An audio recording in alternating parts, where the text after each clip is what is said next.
जैसे जैसे लोकसभा चुनाव का प्रचार तेज होता जा रहा है, वैसे वैसे नेताओं की जुबान भी, उनकी भाषा भी मर्यादाएं लांघ रही हैं। चुनाव प्रचार के दौरान नेता भीड़ को देखकर इतना उत्साहित हो रहे हैं कि सारी आचार संहिता की सीमाएं लांघ दे रहे हैं, तोड़ते हुए नजर आ रहे हैं। सबका उद्देश्य केवल एक ही है कि कैसे करके भी जीत हासिल की जाए, चाहे इसके लिए धर्म का सहारा लेना हो या फिर विपक्षी पार्टी के नेता को नीचा दिखाना हो।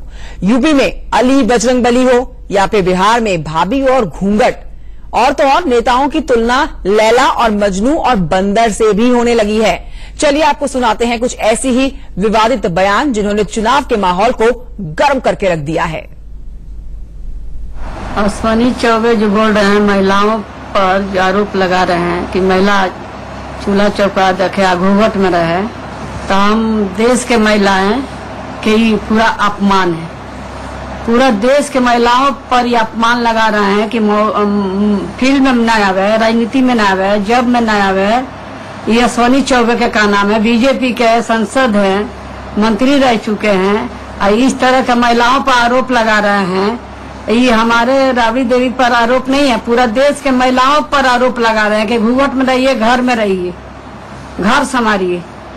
तो हम पूछना चाहते हैं चौबे जी से कि देश भर में उनका बीजेपी में महिलाएं जितना है, तो उनको कहेंगे घूंघट में रहने के लिए, बाहर नहीं निकलने के लिए, और बाहर नहीं निकले, अपना घर संभाले। और जॉब में भी है, वो भी महिलाएं हैं, जॉब करती हैं, अपना घर चलाती हैं, रोजी रोटी अपना कमाती खिलाती हैं, बाल बच्चा के भी। और जो नेतागिरी जो करती हैं, फील्ड में जाती है, MLA MP बनती है, MLC बनती है, राज्यसभा बनती हैं, तो क्या ये अपमान नहीं है? तो घूंघट वाले बयान पर जो अश्विनी चौबे ने दिया, उस पर आप सुन रहे थे राबड़ी देवी को। अश्विनी चौबे ने क्या कुछ कहा था, आइए सुनाते हैं आपको। बीजेपी जदयू में फूट है, कहीं कोई फूट नहीं है। बीजेपी जदयू और लोजपा एक चट्टानी एकता के साथ खड़ी है, वो दिखाई पड़ रहा है पहले फेज में भी। राबड़ी देवी बोल रहे हैं। अरे भाई, राबड़ी देवी जी को क्या कहिएगा, वो तो भाभी जी है। मैं कहूंगा कि आप घूंघट में ही रहिए तो ज्यादा अच्छा है। और आइए इसी रुख करते मेरे सहयोगी शिवपूजन झा की तरफ जुड़ गए और जानकारी के साथ। शिवपूजन झा, 2019 का जो लोकसभा चुनाव है, ये विचित्र होता जा रहा है नेताओं की जुबान सुनने के बाद। अभद्र भाषाएं, सीमाएं लांघते हुए तमाम नेता जो है वो नजर आ रहे हैं। चुनाव प्रचार के दौरान इस कदर खो गए हैं कि कुछ भी जो भी जुबान से निकल रहा है बस जीत के लिए बोला जा रहा है। अश्विनी चौबे के बयान पर, घूंघट वाले बयान पर पलटवार भी किया है राबड़ी देवी ने। और बहुत तीखी प्रतिक्रिया आई है राबड़ी देवी की। जाहिर तौर पर अश्विनी चौबे की जुबान लगातार फिसलती रही है और इस तरीके के बयान के लिए ही जाने जाते हैं अश्विनी चौबे। चाहे अश्विनी चौबे की हम बात कर ले या फिर गिरिराज सिंह की बात कर ले। गिरिराज सिंह ने तो यहां तक कहा कि जब चुनाव खत्म होता है बेगूसराय का, तो वो जाकर के बताएंगे कि आखिर बजरंगबली कौन है आजम खां को उनके ही इलाके में। लेकिन इस बयान ने, अश्विनी चौबे के बयान ने राजनीतिक तुल पकड़ लिया है। कोशिश की जा रही है राजद की तरफ से इसे एक ऐसा एंगल देने की जिसमें ऐसा प्रतीत हो कि भाजपा बार बार कहती तो है कि बेटी पढ़ाओ बेटी बचाओ, लेकिन बेटी को लेकर के रेस्पेक्ट नहीं है भाजपा के नेताओं में। राबड़ी देवी ने कल फेसबुक पोस्ट के माध्यम से अपनी तीखी प्रतिक्रिया दी है। अभी फिलहाल हम राबड़ी देवी के आवास के सामने ही खड़े हैं। उम्मीद कर रहे हैं कि शायद उनकी तरफ से कोई बयान आया और तमाम पत्रकारों का भी यहां पर हुजूम खड़ा है। लेकिन अभी फिलहाल राबड़ी देवी आज कुछ नहीं इस मामले पर बोल रही। कल उन्होंने फेसबुक पोस्ट के माध्यम से अपनी तीखी प्रतिक्रिया इस पर जाहिर की थी।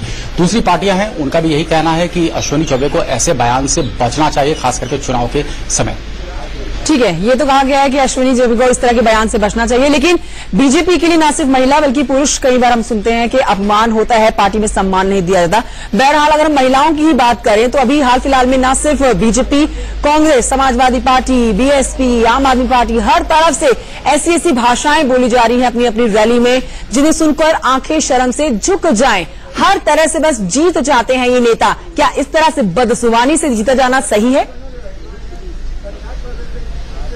देखिए, मुझे नहीं लगता, लेकिन चुनावी जीत के लिए किसी भी तरीके का हथकंडा का अपनाया जाना ये लगभग आम बात हो गई है। और राजनीति का स्तर इस कदर, खास करके इस चुनाव में हमने गिरते देखा, चाहे वो नारेबाजी हो कि चौकीदार चोर है और उस पर तीखी प्रतिक्रियाएं, या फिर जिस तरीके से हमने देखा कि बजरंगबली के नाम को घसीटने की कोशिश हुई और कहीं कोई अपवाद नहीं। आजम खान के हाल के दिनों के बयान पर हम देखें जिस तरीके से उन्होंने बयान दिया था वहीं के महिला प्रत्याशी के खिलाफ, और उसके बाद जो राजनीति उस पर गरमाई थी, तो ये तमाम इसी बात बात की ओर इशारा कर रही हैं कि कहीं न कहीं राजनीति का स्तर इस चुनाव में काफी हद तक नीचे गिरा है और वो देखा भी जा सकता है राजनीति का स्तर जो लगातार गिरता जा रहा है। बहुत शुक्रिया आपका शिवपूजन झा इस जानकारी के लिए।